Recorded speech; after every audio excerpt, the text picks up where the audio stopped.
At 11:47 a.m. on August 9, 1941, Wing Commander Douglas Bader rolled his Spitfire into a steep dive over northern France, chasing a German Messerschmitt Bf 109 that had just made a firing pass at his squadron.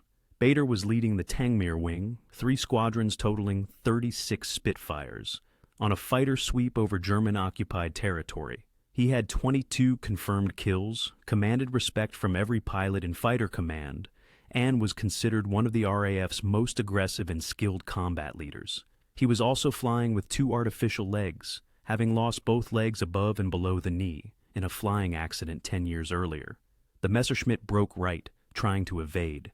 Bader followed, his Spitfire closing at 400 miles per hour. He lined up the shot, finger on the trigger, preparing to fire. Then his aircraft shuddered violently. A burst of cannon fire from behind, either from another Messerschmitt or possibly from friendly fire during the chaotic dogfight, struck his Spitfires, fuselage, and tail. The aircraft became uncontrollable immediately, spinning toward Earth from 24,000 feet. Standard emergency procedure required the pilot to jettison the cockpit canopy, release the seat harness, and roll the aircraft inverted so gravity would pull him out. But Bader's right artificial leg was trapped under the control panel, caught by the straps that held it to his stump. He pulled desperately, trying to free himself, as the Spitfire spun downward. At 4,000 feet, he was still trapped. At 2,000 feet, he made the decision to go down with the aircraft rather than die separated from his leg. Then the leg straps broke under the force of his pulling. Bader tumbled free of the spinning Spitfire at approximately 1,000 feet altitude, barely high enough for his parachute to deploy. He pulled the ripcord and felt the parachute open with violent jerk that nearly dislocated his shoulders. He looked down and realized his right artificial leg was still trapped in the cockpit of the Spitfire, which was spinning toward the ground below. He descended into German-occupied France with 1 artificial leg missing, about to become a prisoner of war. The German soldiers who captured him were astonished to discover that the RAF wing commander they had shot down had no legs. One soldier, seeing Bader's left artificial leg and the stump where his right leg should be, said in broken English, "You fly with no legs? Impossible." Bader replied, "Not impossible. Difficult, perhaps, but not impossible." If you want to see how a pilot with no legs became one of Britain's greatest fighter aces, hit that like button. It helps us share these stories of determination that redefined what was possible. Subscribe if you haven't already, because we're diving into the life of Douglas Bader, who proved that disability was not inability. Back to 1931 and the accident that should have ended his flying career before it truly began. Douglas Robert Stewart Bader was born on February 21, 1910, in London, England, to Frederick and Jessie Bader. His father was a civil engineer who had served in World War I, suffering injuries that would eventually kill him in 1922 when Douglas was 12. The loss of his father was devastating, but it also taught young Douglas that life could change instantly, that circumstances beyond your control could alter everything, and that adapting to change was essential for survival. He attended St. Edward's School in Oxford, where he excelled at rugby and cricket more than academics. He was athletic, aggressive, and competitive, traits that would serve him well in flying, but sometimes got him into trouble with authority. His school reports consistently noted that he was talented but rebellious, brilliant but undisciplined, capable of greatness but unwilling to follow rules he considered unnecessary. In 1928, at age 18, Bader was accepted to the Royal Air Force College at Cranwell, the training school for RAF officers. The selection was competitive, with only the best candidates receiving appointments. Bader's athletic ability and natural aptitude for flying secured his place despite concerns about his discipline. At Cranwell, he discovered his passion for aerobatics, the precise aerial maneuvers that pushed both pilot and aircraft to their limits. He graduated from Cranwell in 1930 and was commissioned as a pilot officer, assigned to No. 23 Squadron, flying Bristol Bulldogs, biplane fighters that were the RAF's primary fighter aircraft in the early 1930s. The Bulldog was an agile aircraft, well suited for aerobatics, and Bader quickly became one of the squadron's most skilled aerobatic pilots. He performed at air shows, executed complex maneuvers, and gained reputation as a natural pilot with exceptional feel for his aircraft. But his aggression and overconfidence led to reckless behavior. He would fly lower than regulations permitted, execute aerobatics at dangerous altitudes, and take risks that more cautious pilots avoided. His commanding officers warned him repeatedly about the dangers. After one particularly low aerobatic display at an RAF station, his squadron leader called him into his office and told him directly, "Bader, your flying is brilliant, but your judgment is terrible. You're going to kill yourself if you don't stop showing off." Bader listened politely and ignored the warning completely. He believed his natural skill would protect him from accidents that might befall less talented pilots. He had performed hundreds of aerobatic maneuvers without serious incident. The fact that he'd never crashed seemed to prove that his skill justified his risk-taking. This confidence, verging on arrogance, defined both his greatest achievements and his worst disaster. On December 14, 1931, his overconfidence nearly killed him. Bader was visiting the Reading Aero Club with his friend Flying Officer Harry Day, who was competing in aerobatics demonstrations. The weather was clear, with light, winds and good visibility, perfect conditions for flying. Several RAF pilots were performing demonstrations for club members, executing rolls, loops, and other maneuvers that showcased their skill. Bader, watching the demonstrations, decided he could perform better displays than what he was seeing.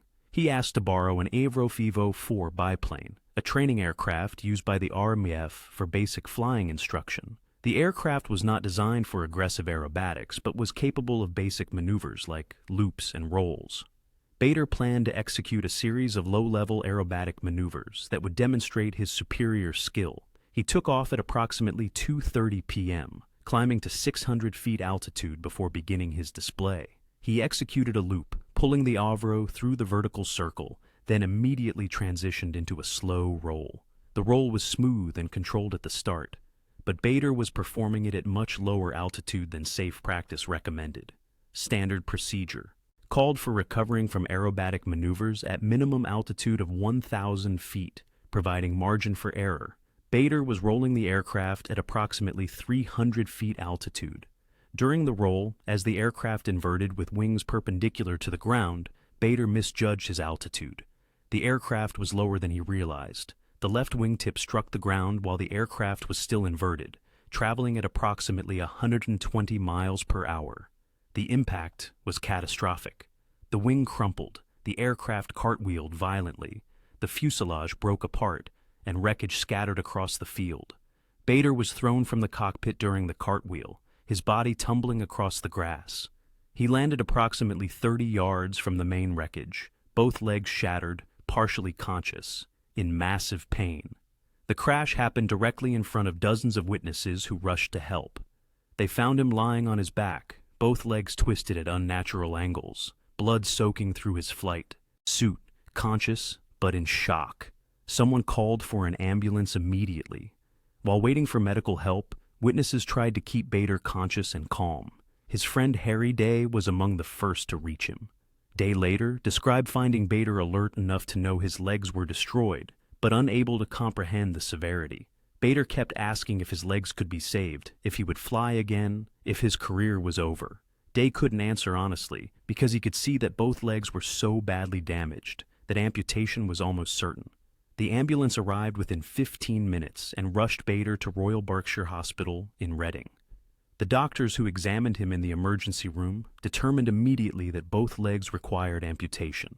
His right leg was crushed from mid-thigh downward, with compound fractures, severed arteries, and destroyed muscle tissue. Attempting to save it would risk fatal infection. His left leg was less severely damaged, but still had multiple compound fractures and extensive tissue damage below the knee. The chief surgeon, Mr. Leonard Joyce, explained the situation to Bader before surgery. Both legs would be amputated. The right leg would be amputated above the knee because the damage was too extensive to save any portion below mid-thigh. The left leg would be amputated below the knee, allowing him to retain his knee joint, which would make walking with an artificial leg much easier. The operations would be performed immediately to prevent infection and blood loss from killing him. Bader, heavily sedated but conscious enough to understand, gave consent. The operations were performed that afternoon, December 14, 1931. The right leg was amputated approximately 6 inches above the knee. The left leg was amputated approximately 4 inches below the knee. Both operations were successful in the surgical sense. with clean amputations and proper closure that minimized risk of infection. But Bader's flying career, his identity as a pilot, his entire sense of self was amputated along with his legs. The recovery was brutal both physically and psychologically. The physical pain from the amputations was managed with morphine, though the dosage had to be carefully controlled to prevent addiction. Bader experienced phantom limb pain, the neurological phenomenon where amputees feel pain in limbs that no longer exist. His brain still sent signals to his legs, still expected sensory feedback from feet and toes that were gone. The resulting pain was real and intense despite having no physical source. The psychological pain was worse. Bader descended into profound depression within days of the surgery. He refused to speak to nurses except to make demands or complaints. He rejected visits from fellow RAF officers, telling them he didn't want their pity. He threw objects at doctors who tried to discuss his long-term recovery. He told his surgeon, Mr. Joyce, that he would rather have died in the crash than live as a cripple. The word cripple became an obsession. Medical staff used it casually, without malice, simply as a clinical term for someone who had lost limbs. But to Bader, the word represented complete defeat, acknowledgement that he was broken, useless, dependent on others for everything. He demanded that staff never use that word in his presence. When a nurse referred to him as a cripple while discussing his care with another nurse, Bader threw a water pitcher at her, narrowly missing her head. His fiancée, Thelma Edwards, visited him regularly despite his hostility and depression. She had met Bader in 1930, before the accident, when he was a confident young pilot with his entire career ahead of him. Now he was bitter, angry, and convinced she would leave him. He told her repeatedly that she shouldn't waste her life on a legless cripple, that she should find someone whole, that he would understand if she wanted to end their engagement. Thelma refused to abandon him. She told him that his legs didn't define who he was, that he was still the same person she'd fallen in love with, that she would marry him regardless of his disability. She visited daily, sitting beside his bed, talking about their future together, refusing to accept his self-pity. When Bader told her he would never walk again, she replied that artificial legs would allow him to walk. When he said he would never fly again, she replied that other pilots had returned to flying after injuries. When he said his life was over, she replied that it was only over if he chose to give up. Her persistence slowly penetrated his depression. By January 1932, approximately 6 weeks after the amputations, Bader was ready to begin the long process of learning to walk with artificial legs. The RAF fitted him with artificial legs in January 1932, approximately 6 weeks after the amputations. The legs were primitive by modern standards, heavy metal and leather constructions that attached to his stumps with straps and required constant adjustment. The right leg, replacing his leg above the knee, was particularly difficult to use because he had no knee joint to control movement. Walking required swinging the leg forward using hip muscles, an unnatural movement that took months to master. But Bader was determined to walk normally, to avoid the obvious limp that most amputees displayed. He practiced relentlessly, spending hours each day walking back and forth in hospital corridors, adjusting his gait, learning to swing his artificial legs in a rhythm that approximated normal walking. By March 1932, he could walk well enough that casual observers might not immediately notice his artificial legs. By June 1932, he could dance, play golf, and drive a car. He married Thelma in October 1933, having convinced her and himself that he could live a normal life despite his disability. But the RAF had already made the decision that would define his next 6 years. In April 1933, he was invalided out of the service, medically retired with small pension. The official reason was that he could no longer meet the physical standards required for active duty. The unofficial reason was that the RAF didn't believe a pilot with artificial legs could fly safely, and they didn't want to take the risk.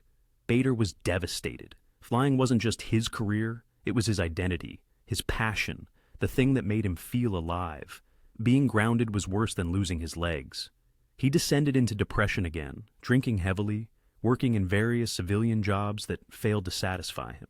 He worked for the Asiatic Petroleum Company, later known as Shell Oil, in administrative roles that paid well but bored him. He felt his life was over at age 23. The outbreak of World War II in September 1939 changed everything. Britain needed pilots desperately. The RAF was expanding rapidly, calling up reserves, accepting older pilots, and lowering some physical standards.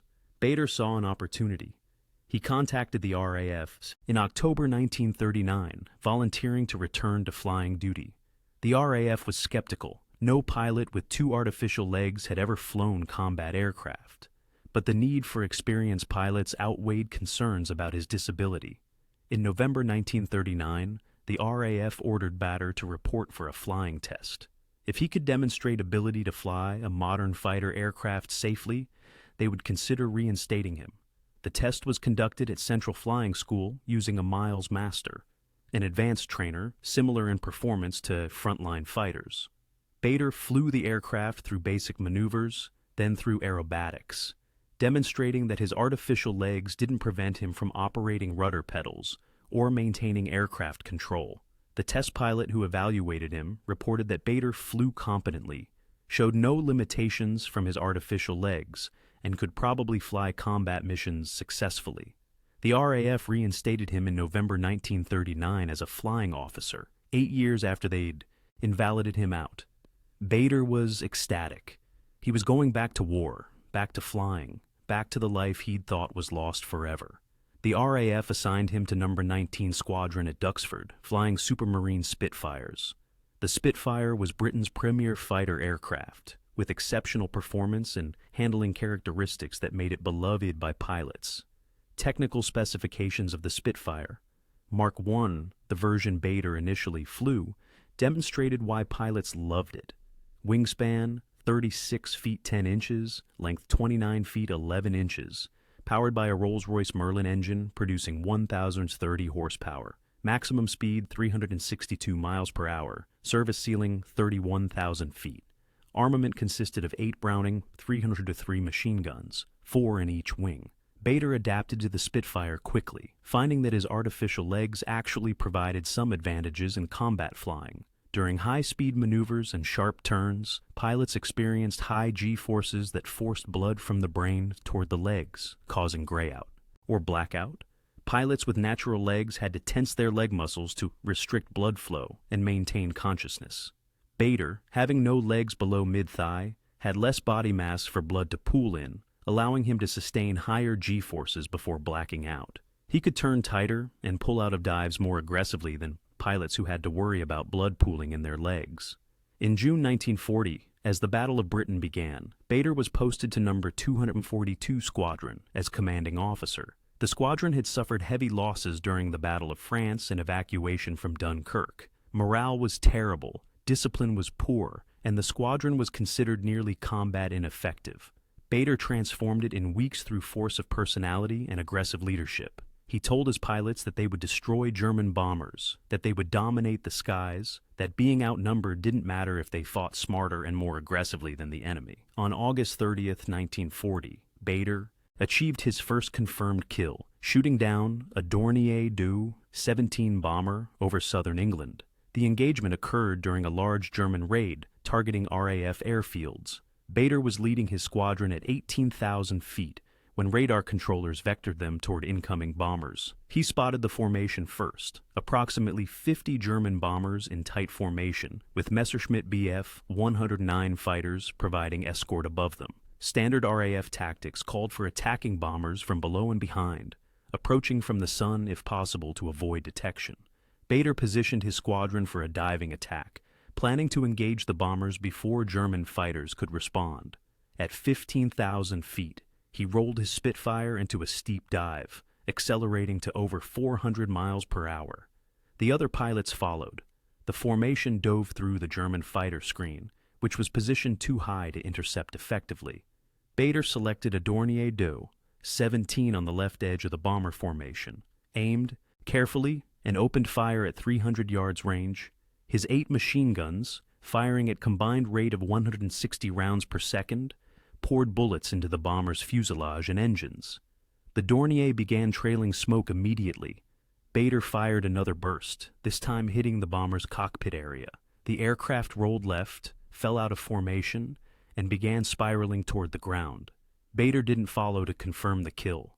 German fighters were diving toward him, and remaining in the area meant certain combat against superior numbers. He pulled up hard, his Spitfire climbing back toward altitude, and rejoined his squadron for withdrawal. The kill was confirmed by other pilots who witnessed the Dornier going down. Ground observers also reported seeing a German bomber crash in the area. Bader's first kill proved to his pilots that their legless commander could fight as effectively as any pilot in fighter command. It proved to Bader himself that he belonged in combat, that his artificial legs were not limitations but merely differences that required adaptation.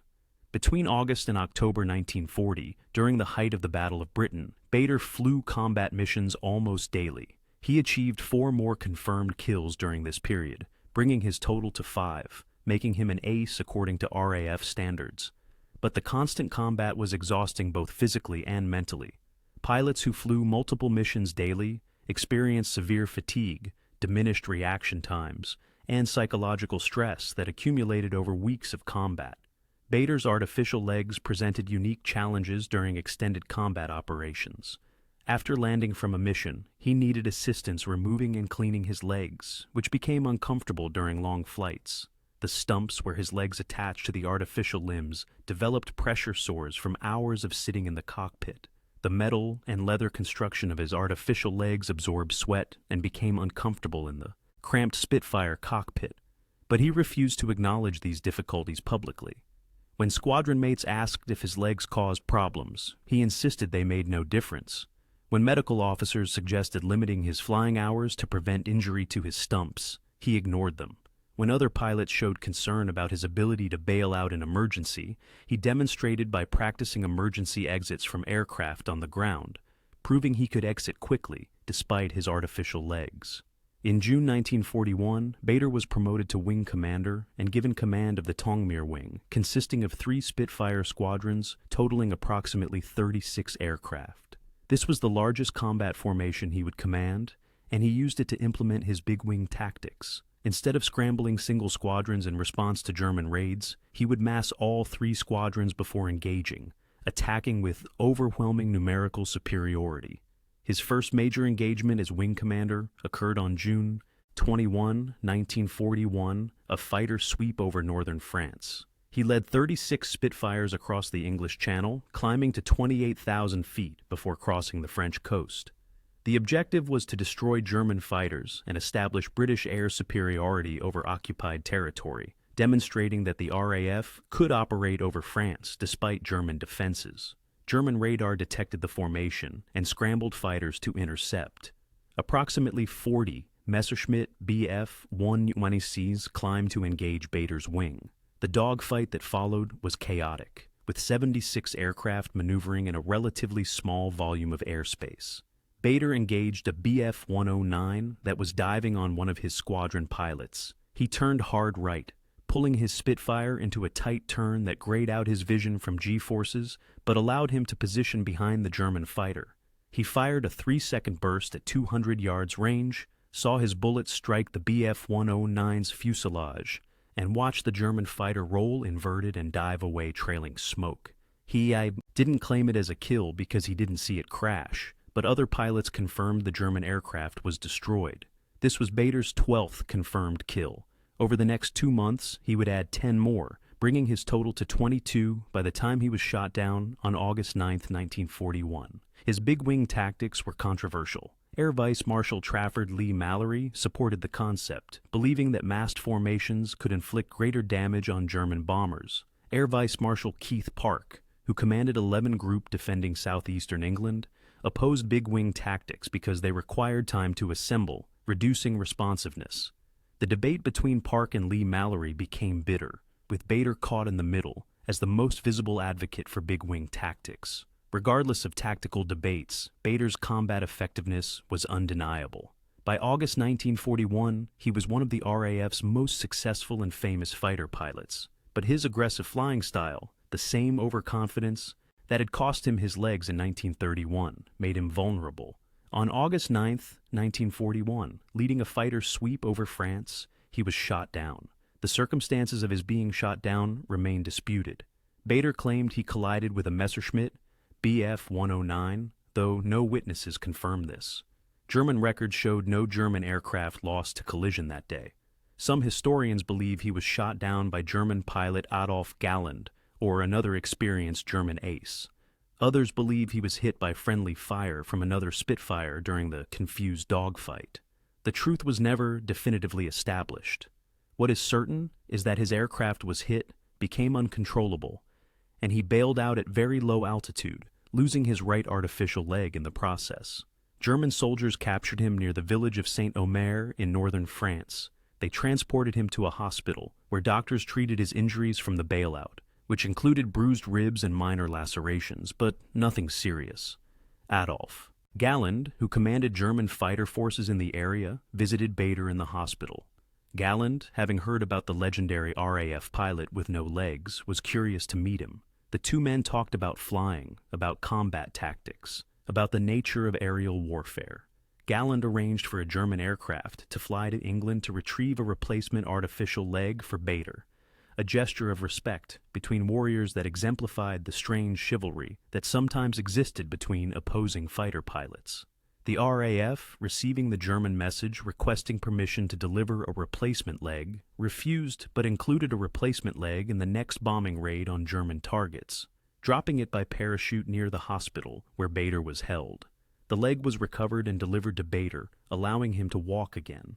But the Germans quickly realized that Bader, now mobile, was going to be a difficult prisoner. He attempted his first escape within days of receiving his replacement leg, trying to lower himself from a hospital window using bed sheets. Guards caught him before he reached the ground. The Germans transferred him to prisoner of war camps, and he attempted escape multiple times. At Stalag Luft III, he participated in planning for the Great Escape, the mass breakout of 76 prisoners through a tunnel in March 1944. Bader wasn't among those who escaped because the Germans had transferred him to Colditz Castle before the breakout occurred. Colditz Castle was a high-security POW camp for prisoners who had repeatedly attempted escape. The Germans calculated that Bader, despite his artificial legs, or perhaps because his artificial legs hadn't stopped him, was too dangerous to keep in standard POW camps. At Colditz, Bader met other incorrigible escapers, men who refused to accept captivity, who spent their imprisonment planning elaborate escapes even though all previous attempts had failed. The war ended in May 1945, and Bader was liberated from Colditz. He returned to England as a hero, one of the RAF's most decorated pilots. He received the Distinguished Service Order and Bar, the Distinguished Flying Cross and Bar, and numerous other military honors. He was promoted to group captain, though he never commanded in combat again because the war in Europe was over.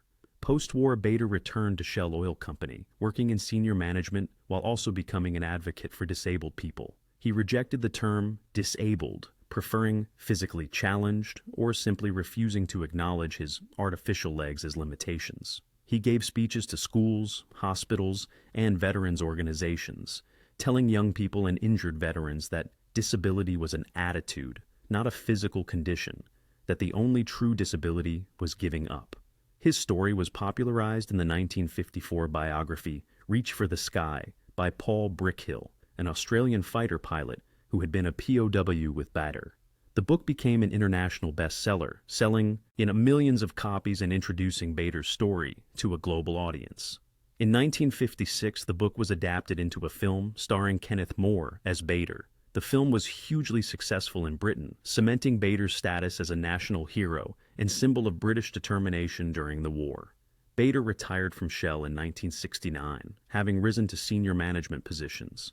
He continued advocacy work for disabled people, serving on numerous charitable boards and speaking at events. He opposed what he considered excessive coddling of disabled people, arguing that expecting less from disabled people was its own form of discrimination.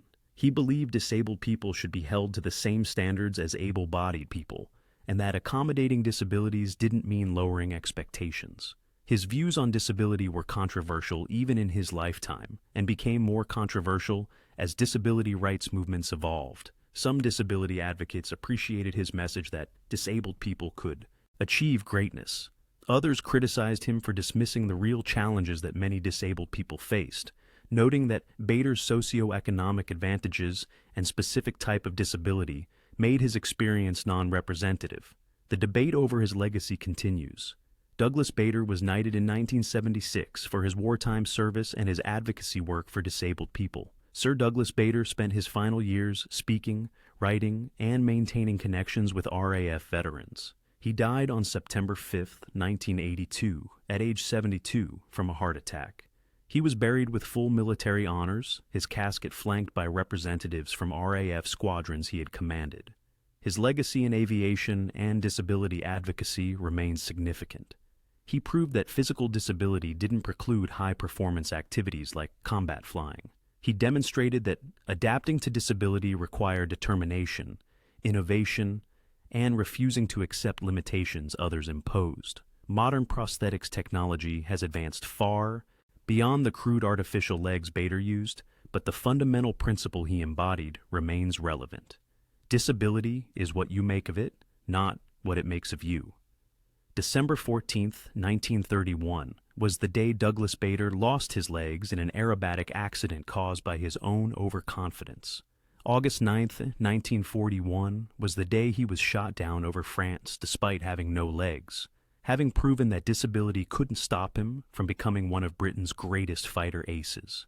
September 5, 1982, was the day he died, having lived 51 years on artificial legs, having flown 22 combat kills, having inspired millions.